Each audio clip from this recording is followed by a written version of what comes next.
Hello everyone, welcome back to my YouTube channel. आज मैं आप बच्चों के लिए लेके आई हूँ chapter 9 the living organisms and their surroundings. तो आज हम क्लास 6 का 9th चैप्टर करने जा रहे हैं जिसका नाम है the living organisms and their surroundings.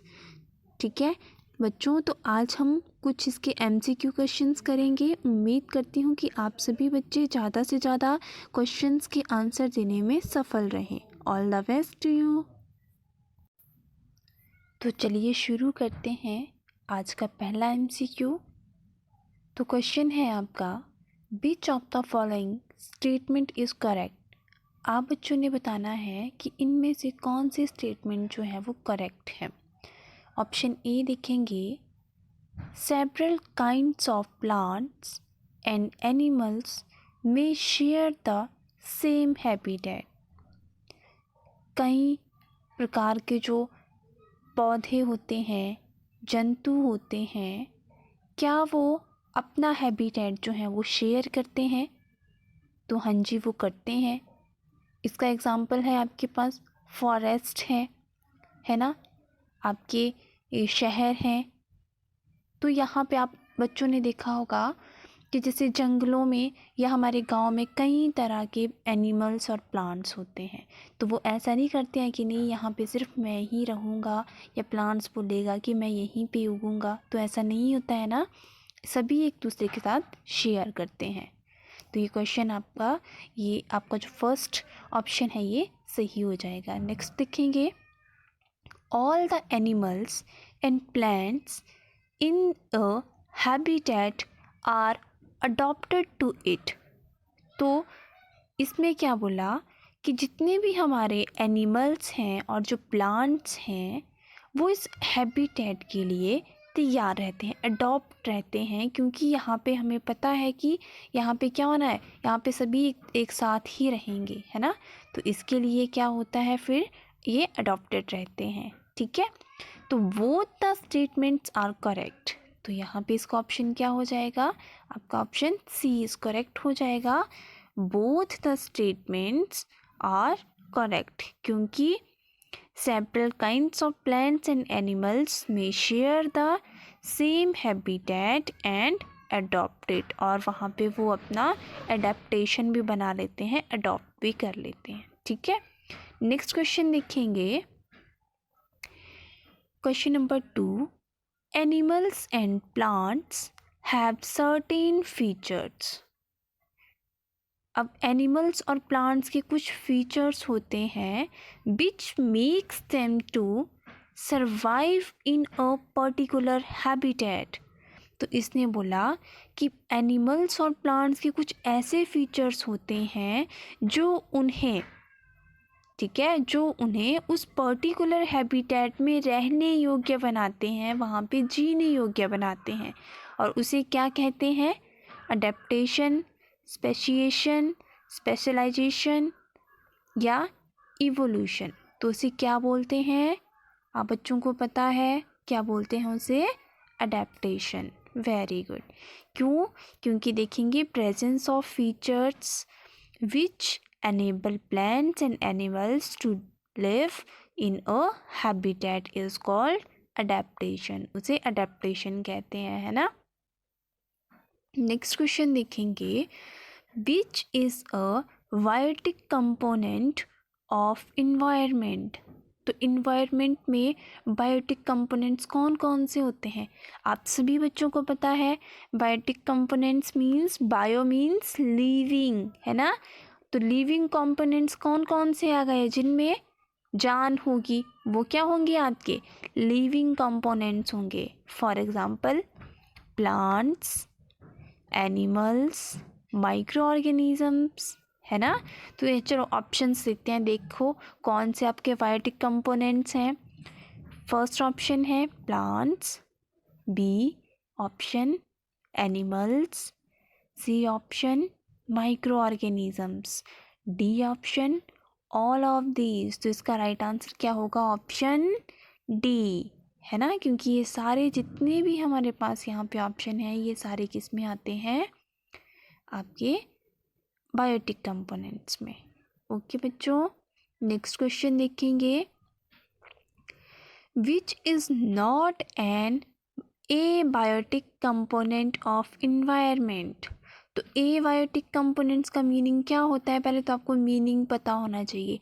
A means absent, ठीक है, और बायो मीन्स लिविंग। तो ऐसे एलिमेंट्स या ऐसे कंपोनेंट्स जिनमें क्या होगी, जान नहीं होगी, जो बेजान होंगी, उन्हें हम क्या बोलेंगे, एबायोटिक।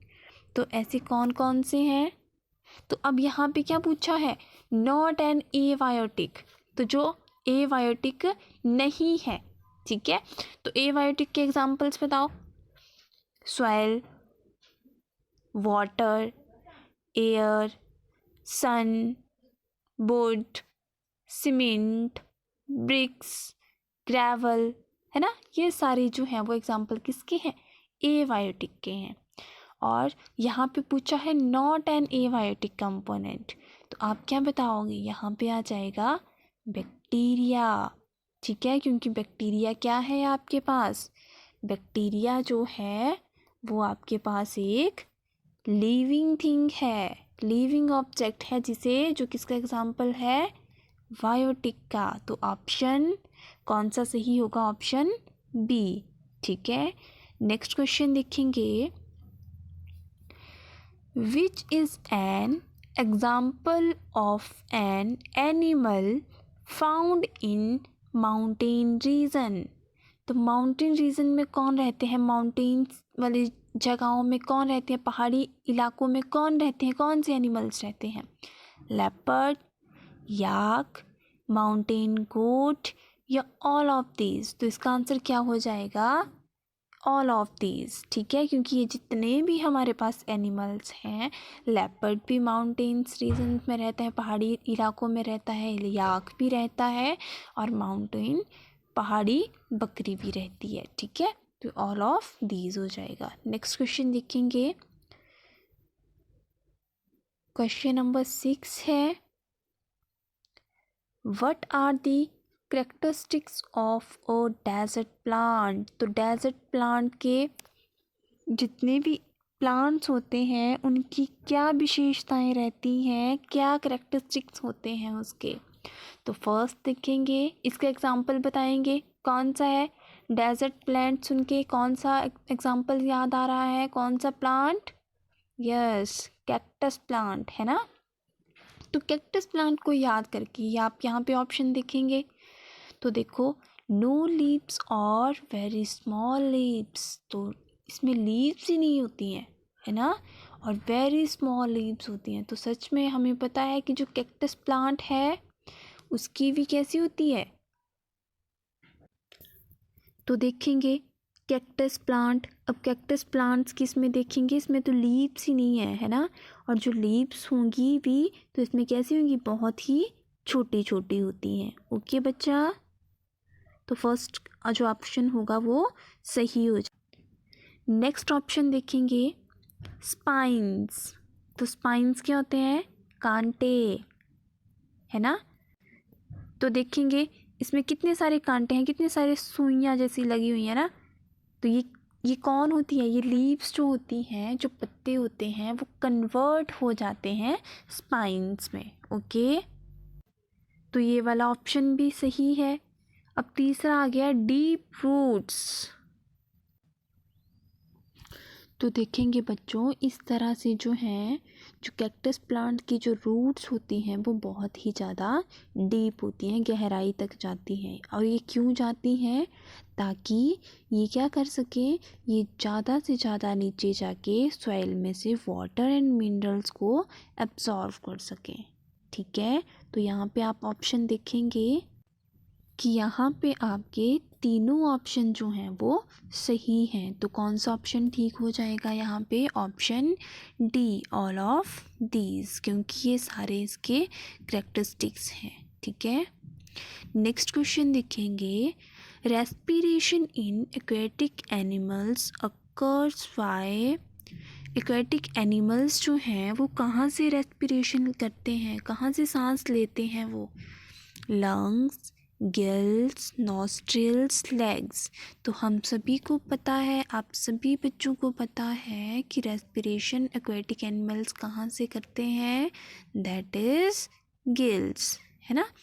क्योंकि गिल से ही जो है वो सारे एक्वेटिक एनिमल्स, जो कुछ एक्सेप्शंस आती हैं, कुछ लंग्स से करती हैं, कुछ नॉस्ट्रिल से करते हैं, बट जो मेनली एक्वेटिक एनिमल्स हैं वो गिल से ही करते हैं, ठीक है। कंफ्यूज नहीं होना है यहाँ पे। नेक्स्ट क्वेश्चन देखेंगे, which is an aquatic adaptation. Aquatic adaptation किसकी वजह से कर पाते हैं, अडेप्टेशन कैसे पानी में रह पाते हैं जीव, जो पानी में रहने वाले जीव होते हैं वो कैसे रह पाते हैं वहाँ पे। तो कैसे रह पाएंगे, ऑप्शंस हैं स्ट्रीम लाइन बॉडी, जो उनकी स्ट्रीम लाइन बॉडी होती है धारियों वाली, है ना। और धारियों वाली मीन्स कि एक तो उनके वो तो होंगे धारियाँ ना, लेकिन इस तरह से बनी होती है उनकी स्ट्रक्चर्स, ऐसे होते हैं वो, ये होती है स्ट्रीम लाइन बॉडी, ठीक है। और लाइट एंड हॉलो बोन्स, इनकी जो बोन्स होती हैं और जो बोन्स होती हैं वो कैसी होती हैं, खोखली और लाइट होती हैं। तो ऐसा तो कुछ होता नहीं है। हेयर्स ऑन बॉडी, तो हेयर्स भी बॉडी पे ये कोई रीज़न नहीं है। एंड गिल्स तो रेस्पिरेशन करेंगे, वो वहाँ से सांस लेंगे, ब्रीथिंग करेंगे ना। तो इसका जो राइट आंसर होगा वो क्या होगा बच्चा, स्ट्रीमलाइन बॉडी, ठीक है। क्योंकि ये स्ट्रीमलाइन बॉडी जो है ये कैसे हेल्प करती है, ये उन्हें कैसे हेल्प करती है, वो स्विम करने में करती है। आपने देखा होगा कि जब मछली चलती है उसकी पूंछ कैसी हिलती है ना, वो that is known as streamline body, ठीक है। नेक्स्ट क्वेश्चन देखेंगे, bending of a stem towards sunlight is called. तो जब जो स्टेम होती है, ठीक है, जैसे मान लो यहाँ पे कोई स्टेम है, यहाँ पे आपने कोई फ्लावर लगाया हुआ है, यहाँ पे सनलाइट आ रही है ना, यहाँ पे सन है, ये आपका ये लाइट कर रहा है। अब ये लाइट जो है वो यहाँ पे यहाँ तक ही आ रही है, और आपने जो आपका जो पेड़ है आपने उसे थोड़ा छाया में रखा हुआ है, शेडो में रखा हुआ है, ठीक है।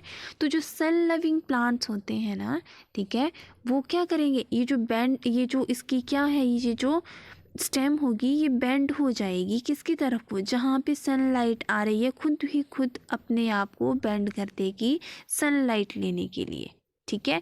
ऐसे प्लांट्स को हम लोग सन लविंग प्लांट्स भी बोलते हैं, ठीक है, जो क्या करते हैं, सन की तरफ दौड़े आते हैं, ठीक है। तो उसे हम बोलते हैं फोटोट्रॉपिज्म, ठीक है, फोटोट्रॉपिज्म। फोटो मीन्स लाइट और ट्रॉपिज्म मीन्स मूवमेंट, ठीक है। जो कहाँ मूवमेंट करेगी, वो सन की तरफ जो है वो लाइट की तरफ मूव करते हैं ऐसे प्लांट्स, उन्हें हम बोलते हैं फोटोट्रॉपिज्म, ठीक है। तो इसका आंसर हो जाएगा ऑप्शन बी, ठीक है, ऑप्शन बी। नेक्स्ट क्वेश्चन देखेंगे, सन केन। तो प्यारे बच्चों, तो ये थे आप बच्चों के लिए कुछ MCQ क्वेश्चन। उम्मीद करती हूँ कि आप सभी बच्चों ने ये क्वेश्चन अच्छे से समझे होंगे और अपने दिमाग में हमेशा के लिए सेट कर लिए होंगे, है ना। ठीक है, ओके बाय बच्चों, गॉड ब्लेस यू ऑल।